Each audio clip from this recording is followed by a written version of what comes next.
That is great advice indeed. And I know you've been at this for 25 plus years.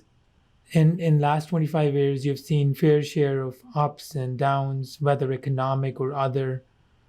I'm wondering if looking back, is there anything you would do differently knowing what you know now? That's a good question. No, I probably would have uh, gone.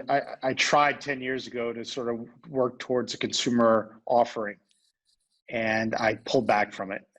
And I think it would have given me, we would have been way ahead of where we are today, because I ultimately believe the winner is going to be B2B2C, and there'll be a consumer front end.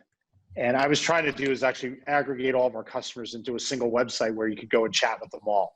And then I bought an expert business to integrate experts so you could chat with an expert about tech support and all that. And I wanted to bring that. I tried over like 2 years, and then I couldn't get there. And so if I could go back, I'd probably do that a little differently. I would have stayed with it. But I guess I look at it this way. I've never looked back. I've never looked back. I just never looked back and think there could have been a different path. I always look forward and say the path I was given by somebody, and I'm just doing the best I can with executing on it. Like I believe I believe there's something myself that's involved with this, with what I do, with the work I do, because I can tell you there were many times where I was facing the end, and like the company going under, and we made it. And it was a lot of praying to the higher power of like, I just got to believe there's something beyond me, and I have to let go. And I hate to sound like a spiritualist here, but if you're being an entrepreneur is a lot of spirituality, because you're creating things that don't exist. Entrepreneurs have your power of creativity. So think about it, you envision something in your head, you don't even know why it happened. It just happened. Yeah. And then you go, I'm consumed to get that done. And then you organize a bunch of people around it, and then you give your heart and soul to it until you're done with your mission. And a lot of so what I believe is I never really look back and figure out what would I do differently. I just look forward and say, what can I do to change my trajectory forward? And what can I take by being open to understanding what's the bigger purpose here? What's the bigger purpose of building a company, being an entrepreneur? That is a priceless advice. I'm going to ask you one more thing based on the point you made at the end, and then Natalie, if you have any wrapping up questions, go for it. So what I want to ask is, and again, you touched on it, right? The entrepreneurial journey is a bit of a roller coaster, where you have your days where you think you can conquer the world, and then you have your days where you feel you have disappointed everyone who believed in you. So how did you get through? And I think that would be super valuable to our aspiring entrepreneurs audience. What got you through the disappointing days, where the days where things were down? And as an entrepreneur, how did you get through those days? Well, I'll tell you a story. So there's a story I'll tell you about. So when I lost my first company went under the kiosk company. And I moved to New York I had like $5,000 in my bank account. And I got this little office and slept on a couch. And I was really down in the dumps. And I was very young. I was 27 years old. And I didn't really know what happened, except I knew deep down I didn't make the right decisions for whatever it was. And I ended up with this psychologist, Frank Morio, in New York. And a friend recommended me to this guy. And I met with Frank. I'm 27 years old. I lost my company. I don't have any money. I had put 50 grand on credit cards. I lost my credit cards, my credit rating, like everything was kind of gone. And I'm now sleeping on a couch in New York City. And I'm showering at a health club. And I feel like a total loser. And I'm cycling being a loser in my head. That's all I'm doing all day. I'm waking up thinking I'm a loser. I didn't do this. What did I do wrong? You're cycling, and it's a bad place to be. Very bad place to be as a person. And Frank, I remember listening to my stories about my life and my childhood and my building the business. And this went on for about, I met him a couple of days, like twice a week. So 2 weeks in, he didn't charge me because I was broke. And on the like 4 sessions in, he goes, I got it. You don't have to tell me anymore. I got everything I need. I said, wow, this is going to be great. So I sat there on the couch. I couldn't wait for him to tell me. And he goes, you're fucked. That's what he said. Wow. He said, you're fucked. Wow. He said, you're fucked. And I remember, I'm laughing at it now, but I remember like, man, my heart sunk. I was like, I'm at the end of the road. This guy's telling me I'm starting to hate to use those words. That was clinical judgment of where I was in life. Mm-hmm. And he said, I'm going to tell you something. You were born with a set of glasses, as in somebody put glasses on you, but you don't know those glasses. They're making the world blurry. And what's happened is, as things are happening to you, you are not seeing the world clearly in a way to serve you to get to your dream. Because I told him I wanted to go public. I wanted to go public since I was 15 years old. I read a book in the library. I still have it. And it was about going public. I said, that's the ultimate in building a company, is being a public company, running a public company. And he said, you have this vision, but your glasses and the way you perceive the world is all wrong. So you constantly make wrong decisions. Luckily, you're young, and what I'm going to help you do is take those glasses off, and we're going to get another set on you that's going to make the world clear, so that when you meet people and you have to make decisions, you'll make things that will serve you. So the part of the entrepreneur is when you're failing, and I remember I went back to Frank. I was with him for about 2 years. He let me go, and one day I went public. I called him up. I hadn't talked to him about a year or so, and he said, I knew you were going to go public. Congratulations. And then I didn't talk to him for a while. Then I had another downtime. I picked up the phone, spent a little time with him. And now we're just good friends. But he said to me, when you hit the low points, you have to listen, because that is where you're going to learn. When you're at the top of your game, you don't listen to anybody. You know, when you're at the bottom of your game, it's where you get your learnings. Don't look at it as failure, but look at it as a place that's a gift. And some people medicate, he's talking about some people self-medicate at the bottom. They get on antidepressants, they drink. People have all ways to relieve that stress, because that's a very horrible time, especially if you're broke. He said, you just got to learn how to live with it there. And if you can live there, you're going to learn a lot. So I guess part of my thing is I tell people, when you get to the bottom, don't freak out. We've all gone through it a number of times, and listen. And that's a place where I also try to meet more people. I try to be open-minded. I just lose my ego.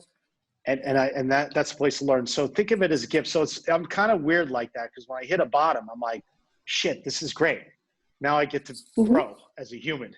And that's kind of weird, because most people think when they hit the bottom, like they're a loser. I think, oh my God, this is awesome. Like, I'm going to learn, and something's bigger. Like, I've been given this because I'm going after something bigger, and I had to fail here to get to that place. And so that's what people have to realize. You're not alone. You're not a loser. You're not a failure unless you quit. If you quit at the bottom, you're a failure, and you should never quit at the bottom. Get through it and then quit after, but never quit at the bottom. Never do that. Wow, very valuable indeed. And this definitely hit a personal chord with me. I mean, I teach wellness to corporate companies, and mindfulness is such a huge part of my life. So when you talk about surrendering and letting go, I wanted to ask, so when you've had all these moments of, I need to let go, I need to surrender, is that when you started to see a shift in your life and a shift in your business? And is that when things started going up for you, when you started practicing these techniques and really living by your mindfulness beliefs?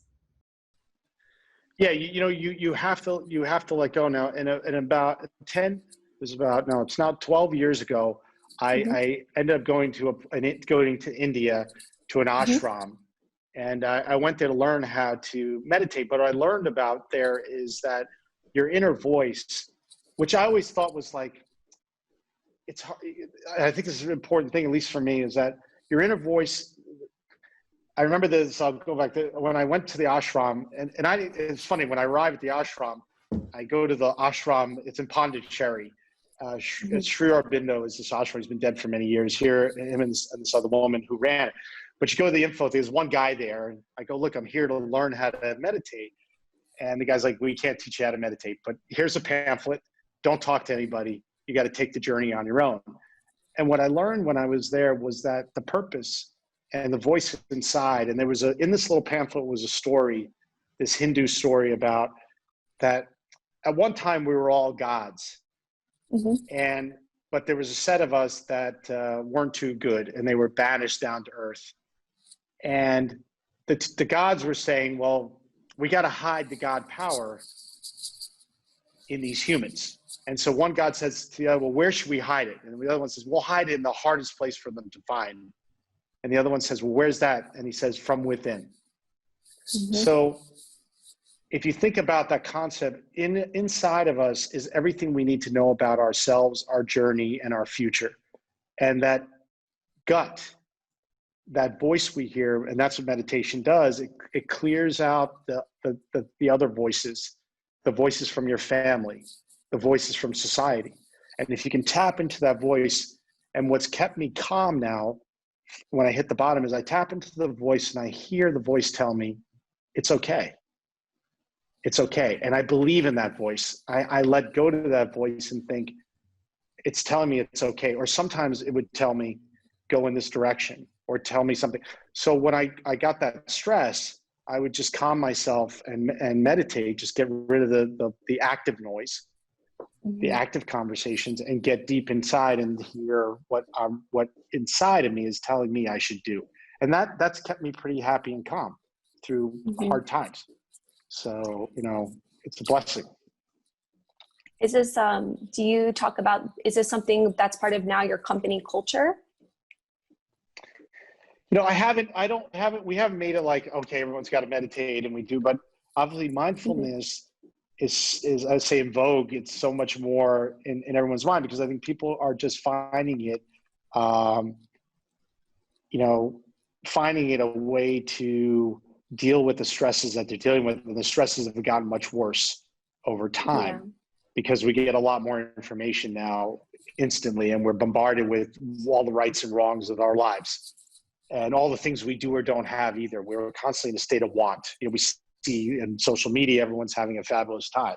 Yeah. But it's like, why can't I be doing something fabulous? But I think ultimately mindfulness, and if you can tap into your inner voice as an entrepreneur, it'll set you straight. And when I was younger, unfortunately, and this is part of when you're younger, if I go back to the question about what would I do differently, especially when I went public, there was a lot of active voices, and I sometimes got overwhelmed by them. Yeah. And you start to doubt yourself, and you doubt your own internal voice telling you should do this. And like I said, somewhere I just learned, maybe it's getting older, maybe it's the work I did in India and I continue to do. Somewhere I realized you got to just follow what's inside, and there's always people telling you you're wrong. Today, my stock's at an all-time high, and I look like a hero. Go back 7 years ago, and the stock's at an all-time low, and people are thinking I made terrible mistakes about building a new platform and going after conversational commerce. And why was I doing that? I don't live my life on whether the stock price is up or down or this. I got to live by what I believe I was put on earth to do. And as long as I can do that, and that's for all of you as entrepreneurs, you have to just do what you have been put on earth to do. The worst thing you can do, and Frank Morio, if you look him up, he's got a book out there, the guy I worked with. The opening chapter starts with a woman who's dying, and she's like 50-something years old. Her name's Connie. And he opens the book with, he also helps people who are at the end of their life. So he also is a therapist for people like that. And she came to him and she said, she had so many regrets. She never got married because her mother didn't like the man she loved. She still lived with her mother. And here she is, she's about to die. And for a couple of months, Frank took her through a process to at least own her death. And when she died, she left a letter for him and said, "These were the happiest days of my life." And he writes that if you get to the end of your life and the happiest day of your life is controlling your death, you didn't do it right. You don't want to get to the end of your life without knowing you did everything you were supposed to do on earth. And that would give you happiness. So I think you got to live like that as an entrepreneur, as a human, you know. 100%. And we're hitting the point, right? So I didn't realize that was going to get absolutely amazing towards the end. So Rob, thank you. Every minute of this interview was so valuable and so informational. And I'm so glad we got a little deeper and we got to know the person behind the company. Thank you for taking the time. I know you're a busy guy, and I really, truly, genuinely appreciate you being with us and showering us with the knowledge and wisdom.